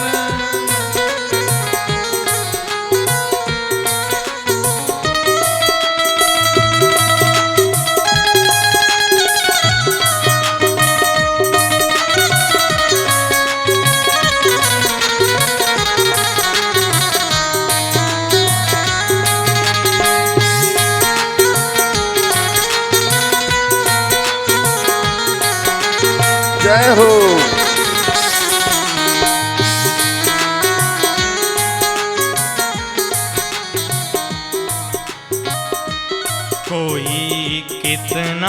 चाहे, कोई कितना चाहे, ज्ञान कहे भगवान को पाना, क्या जाने जो प्रेम गली में आए नहीं प्रिय तम का ठिकाना, क्या जाने जो प्रेम गली में आए नहीं प्रिय तम का ठिकाना, क्या जाने जो प्रेम गली में। और वो सखियां कहने लगी, उन्होंने कहा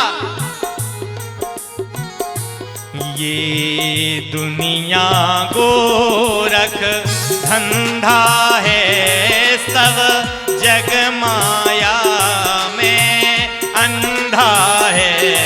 ये दुनिया गोरख धंधा है, सब जग माया में अंधा है। जिस अंधे ने दुनिया को,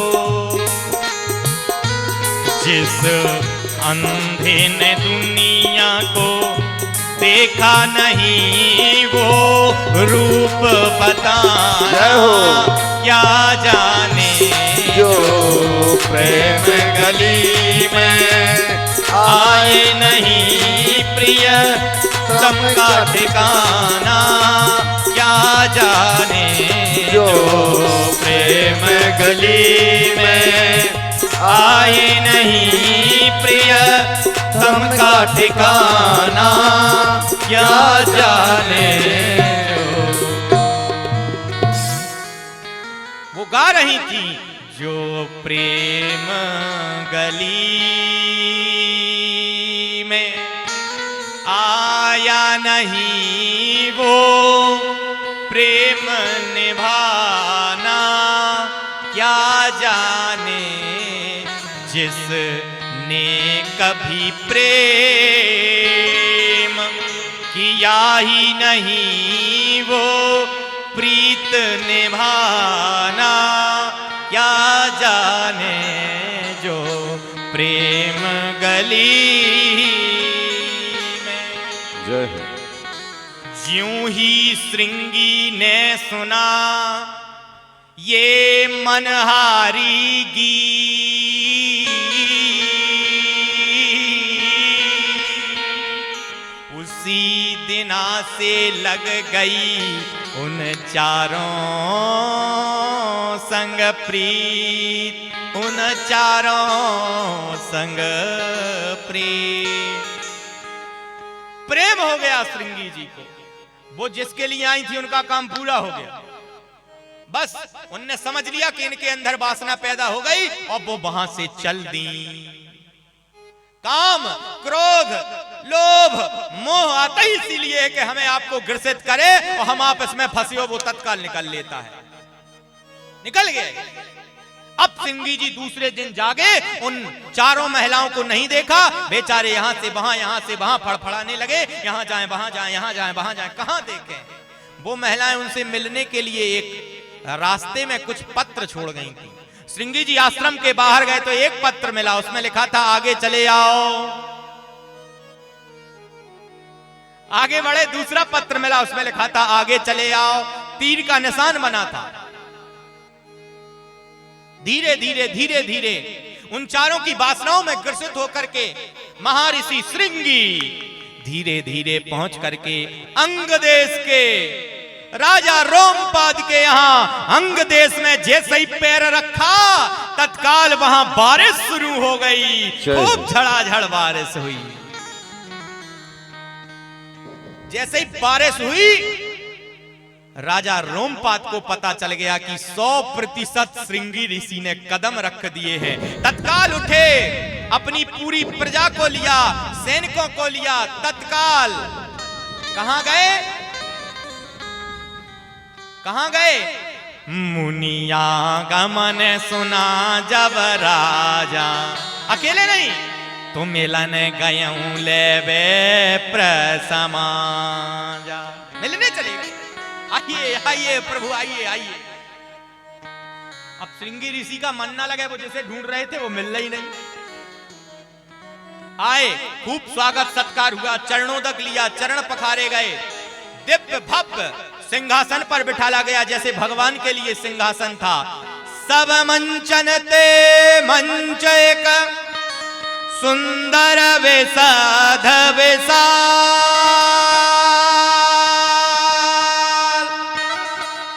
बिठाला गया। अब श्रृंगी ऋषि का मन लगे नहीं, वो जैसे ढूंढने आए थे वो दिखे नहीं, यहां देखा वहां देखा। थोड़ी देर में वो चारों चली आ रही थी सामने से, और उन चारों के बीच में पूजन की थाली लिए हुए उन चारों को भी लज्जा आ जाए जिसकी सुंदरता पर, जिनकी सुंदरता को देख करके कामदेव की पत्नी भी लज्जा खा जाए। उन चारों के बीच में वही शांता चली आ रही थी पूजन करने के लिए। श्रृंगी जी ने उन्हें देखा, उन चारों को भूल गए और शांता में रम गए। वो चली आ रही थी, चारों गा रही थी, स्वागतम मुनिवर सुस्वागतम मुनिवर। वो चारों गा रही थी, स्वागतम मुनिवर सुस्वागतम मुनिवर, स्वागतम सुस्वागतम स्वागतम मुनिवर। आ गई, चरण पखारे। जैसे ही चरण पखारे, नेत्रों से शांता को देखा और प्रेम हो गया। रोमपाद राजा ने तत्काल प्रस्ताव रखा, बोले प्रभु हमारी पुत्री को पत्नी रूप में स्वीकार कर लीजिए। और वहीं पर महाराज दशरथ की वो पुत्री जो रोमपाद गोद ले गए थे, वो श्रृंगी ऋषि को ब्याही गई। और आज यहां पर दशरथ जी के पुत्र के लिए यज्ञ किया जा रहा है। तो किसको बुलाया गया? बोले श्रृंगी ऋषि वशिष्ठ बुलावा, पुत्र काम शुभ यज्ञ करावा। शांता को पता चला कि हमारे पिताजी पुत्र की कामना के लिए यज्ञ कर रहे। अपने पति से कहने लगे स्वामी चलिए ना। श्रृंगी कहने लगे हम अकेले नहीं जाएंगे, तुम साथ में चलोगी तो जाएंगे। वाह, पहले दिन आपने चरित्र सुना था कि एक पत्नी पति की बिना आज्ञा के अपने पिता के घर जा रही है, सती जी। सुना था पहले दिन ये चरित्र। धन्य है, आज पति स्वयं पत्नी से कह रहा है चलो तुम्हारे घर पे यज्ञ करने चलते हैं। तब से परंपरा चली कि घर का कोई भी बड़ा कार्यक्रम हो, विवाह हो, अनुष्ठान हो, तप हो, अगर घर का कोई पूज्य रिश्तेदार, चढ़ते वाला रिश्तेदार न बुलाया जाए, वो कार्यक्रम कभी सफल नहीं हो सकता। इसीलिए महाराज दशरथ ने अपने दामाद को बुलाया। ऐसे ही थोड़ी परंपरा है कि यज्ञ हो रहा है, घर में विवाह हो रहा है, दामाद को बुलवाओ। ये परंपरा है हमारे हिंदू सनातन संस्कृति की कि दामाद आता है। अब समझ गए फूफा को क्यों बुलाना चाहिए। हमारी कथा के हर एक लाइन की सार्थकता है। मैं ऐसे कोई कथा नहीं बोलता। मैंने कहा अभी आप लोगों ने उसको मजाक में फूफा वाले शब्द को ले लिया था, लेकिन वो भी सार्थक निकला कि नहीं निकला? फिर से सुनिएगा। मानस जी में इसी चौपाई से शुरू की थी मैंने कथा। श्रृंगी ऋषि को काय के लिए बुलाया गया? श्रृंगी ऋषि वशिष्ठ बुलावा, पुत्र काम शुभ यज्ञ करावा। यज्ञ हुआ। आज दोनों पति पत्नी अपने पिता के घर पहुंचते हैं और वो दिव्य भव्य स्वागत। धन्य है हमारा भारत देश, और धन्य है उस भारत देश में मध्य प्रदेश, जहां पर पुत्रियों को देवी के रूप में पूजा जाता है और दामाद को भगवान शंकर मान करके पूजा जाता है। जय हो, जय हो, जय। ये मध्य प्रदेश की परम तपस्थली भूमि। देश के कई हिस्सों में दामाद और पुत्री अपने ससुर के यानी अपने बाप के पैर छूते हैं। यहां तो नहीं है ऐसी परंपरा। वाह, धन्य है हमारा ये प्रदेश, यहाँ की परंपरा, जहाँ पर पिता अपनी पुत्री को भवानी मानता है और दामाद को शंकर मानता है, उनकी पूजा करता है। वाह, धन्य है रे हमारे मध्य प्रदेश, और उसमें धन्य है ये मालवा क्षेत्र। इसको तो कहा जाता है कि ये खेती उपज करने वाला देश का सबसे अच्छा प्रदेश। मेरे पिताजी कहा करते थे, आज उनकी वो बात सत्य हो गई। कहने लगे मुझे जीवन में कभी मालवा में निवास करने मिले, वो तो यहाँ नहीं आए, उनके आशीर्वाद से मैं जरूर मालवा में कथाएं गाता हूँ। वाह, आज उन्हीं का आशीर्वाद मुझे मिल गया। मुझे लगता है नर्मदा जी की कृपा ऐसी हुई कि पहली बार सन 2021 में कथा करने आया, कोरोना के तत्काल बाद बरमान घाट में मैंने पहली कथा की, और 21 से 24 चल रहा है, अब तक कम से कम 24 बार इस क्षेत्र में कथा भी गा गया। नर्मदा जी ने ऐसा गोद लिया कि अपने क्षेत्र में हमेशा बुलाती रहती है। मां है वो तो नर्मदा जी। आज पुत्री का विवाह हो गया, यहां आए, यज्ञ हुआ, और जैसे ही खूब यज्ञ हुआ, दे धड़ा धड़ा होती, दे धड़ा धड़ा होती, फल उसका कुछ नहीं निकला। बड़ा बुरा लगा वशिष्ठ जी को। यज्ञ हो रही है, दामाद यज्ञ करा रहा है, यज्ञ फल क्यों नहीं रहा है? अरे यज्ञ वो भी फलीभूत नहीं होता जिसमें बाहर का रिश्तेदार आहुति डाले और घर का विद्वान पुरोहित बैठा रहे। इसीलिए बाहर से चाहे जितना मुझे बुला लेना, अपने गांव के पुरोहित को नहीं बुलाओगे, कभी यज्ञ संपन्न न कर पाओगे। न हुआ है, दावे से कहता हूं। हम लोग तो आज 4 दिन के लिए आए, कथा गाए और घर चले जाएंगे। तुम्हारी सत्यनारायण की कथा वही पुरोहित कराएगा, तुम्हारी पुत्री का विवाह वही पुरोहित कराएगा। इसीलिए मैं कहता हूं, मुझसे ज्यादा यदि किसी की पूजा करनी है, अपने पुरोहित की करो। मैं तो 4 दिन की चांदनी, फिर अंधेरी रात, फिर चला जाऊंगा। लेकिन जो आपका पुरोहित है वो हमेशा आपके साथ रहता है, जो दे दो उसमें कथा सुना। और एक चीज याद रखना, अपने पुरोहित का अपमान नहीं करना। पुत्रियों के विवाह में अगर पुरोहित 3000 दक्षिणा मांग ले तो कहते हैं लूट लिया, डीजे वाला 10,000 में ना लूट पाया। उन ब्राह्मणों ने पूरी रात वेद मंत्र पढ़े और 3000 में लूट के ले गए। जो ऐसा कहते हैं, इस मंच से उनको श्राप है, समूल वंश के सहित विनाश हो जाएगा। जो ब्राह्मणों का नहीं होता उसका भगवान भी नहीं होता। जो विप्रन सन पैर पुजावे, उभय लोक परलोक नसावे।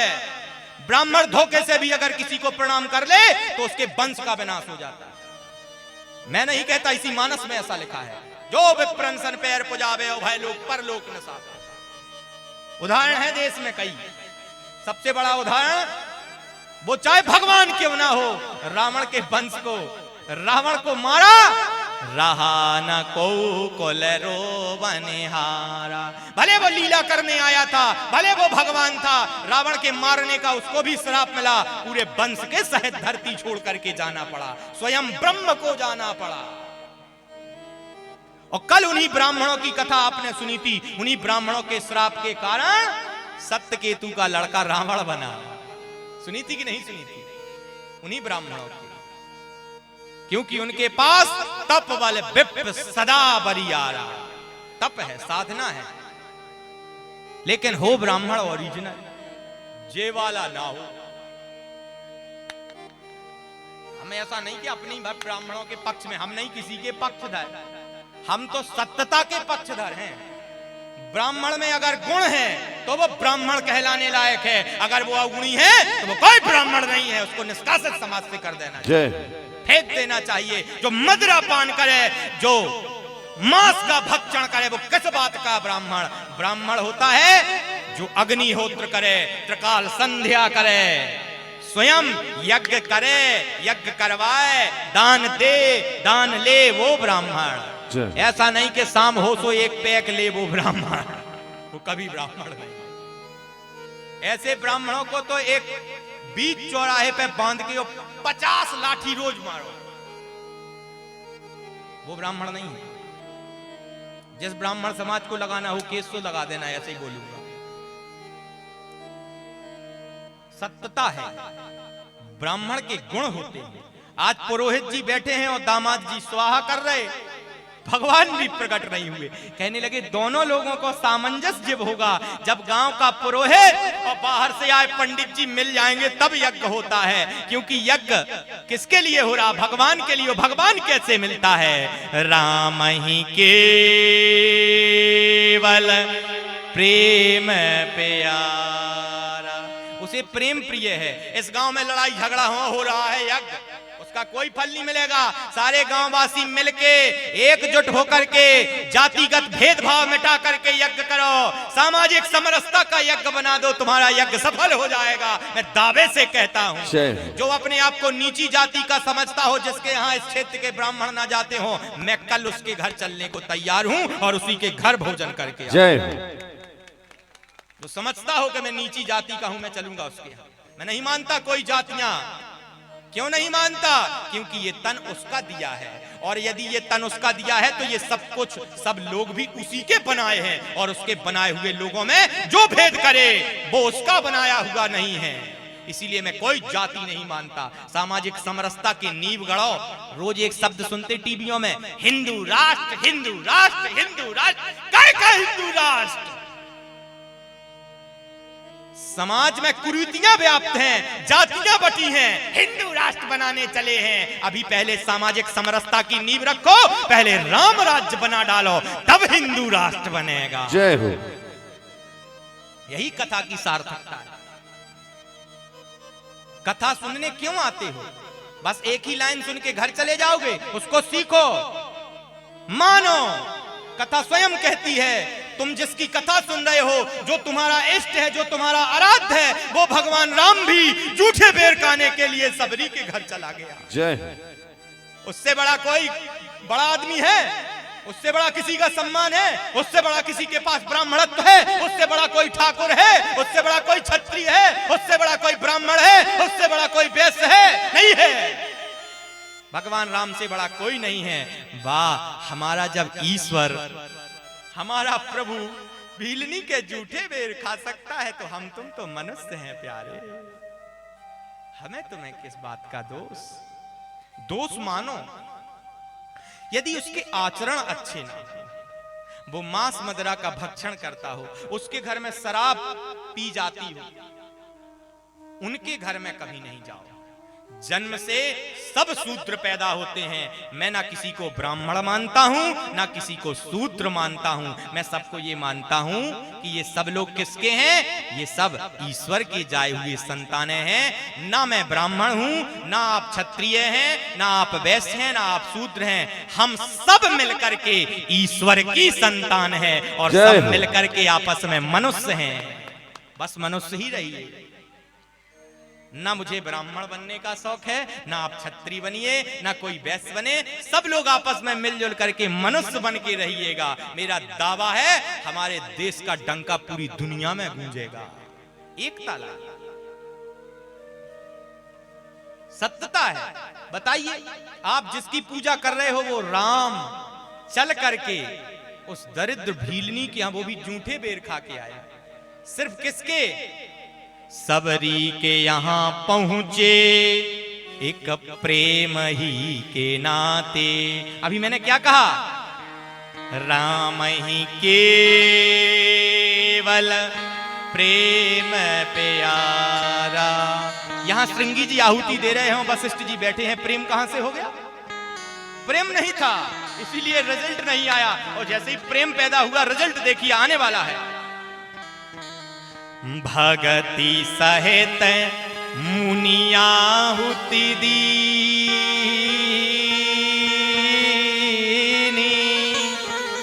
जैसे ही मुनि ने मिल करके, दोनों लोगों ने भगति सहित मुनियाहुति दीने, तो रिजल्ट आ गया।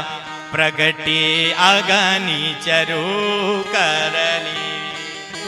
अग्निदेव प्रकट हो गए, चरु लिए थे। कहने लगे ये रानियों में बांट दो, इससे संतान होगी। आज की कथा की सार्थकता, श्रृंगी रे वशिष्ठ बोला। यहीं से शुरू हुई थी कि नहीं हुई थी? पुत्र काम शुभ यज्ञ करावा।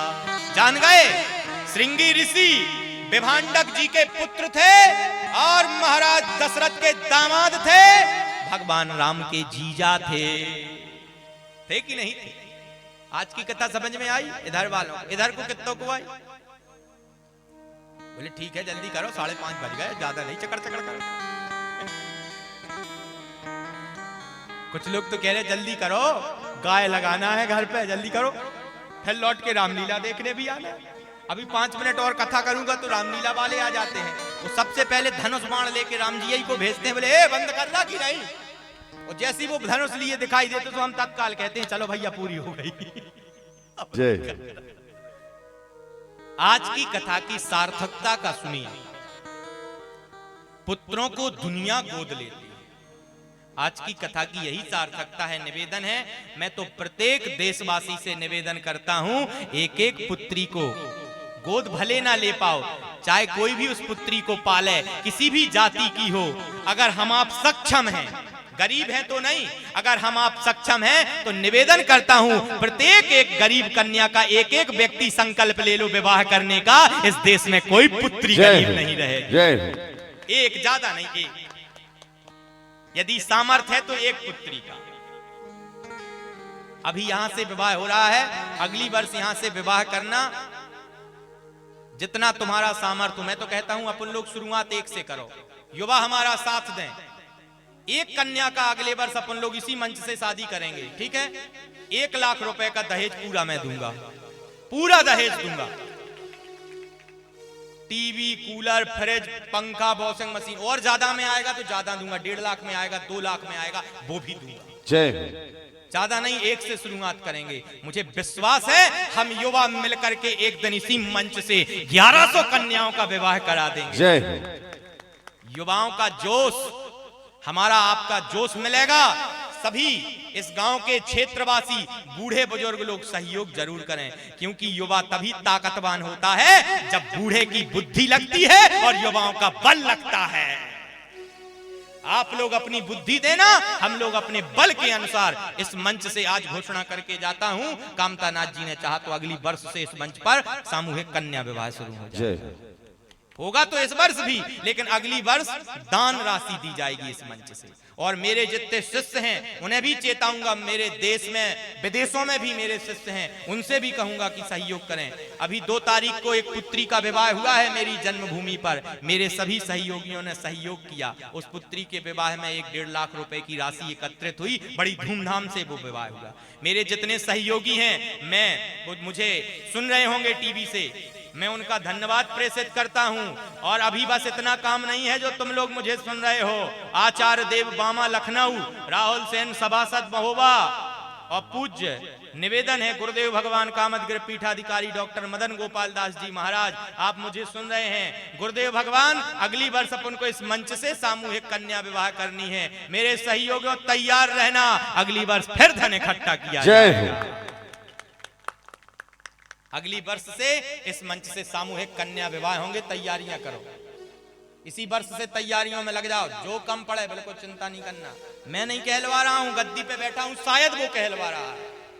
वो स्वयं पैसा इकट्ठा करके लाएगा, मेरे कोई सामर्थ्य नहीं ना, मैं कोई बड़ा आदमी हूं। वो सामर्थ्य बस पैसा इकट्ठा करेगा।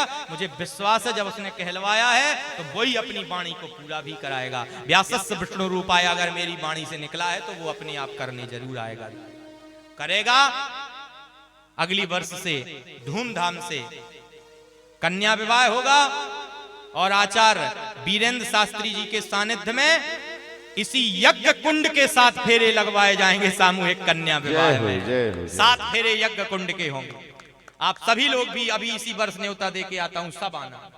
सामर्थ्य बस ये दे ना दे मैं दूंगा, सब लोग आइएगा, सबका न्योता है।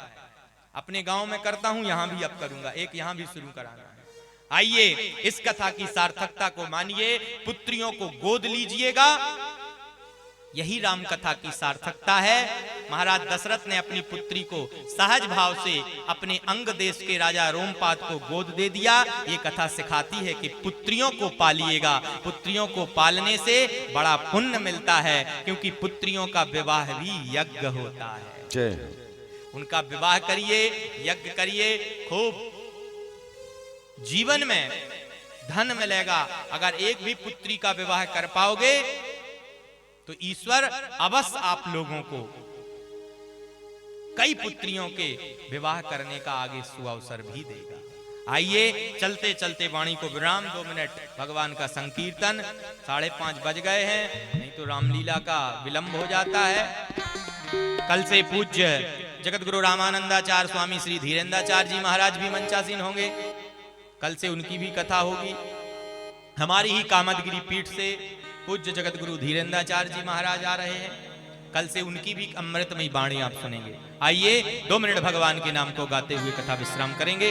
श्री राम जय राम जय जय राम, श्री राम जय राम जय जय राम, श्री राम जय राम जय जय राम, श्री राम जय राम जय जय राम, श्री राम जय राम जय जय राम, श्री राम जय राम जय जय राम, श्री राम जय राम जय हो, जय जय राम, श्री राम जय राम जय जय राम, श्री राम जय राम जय जय राम, श्री राम जय राम जय जय राम। चलते चलते सभी लोग 2 मिनट राम जी का नाम जरूर गाया करिए जाते समय,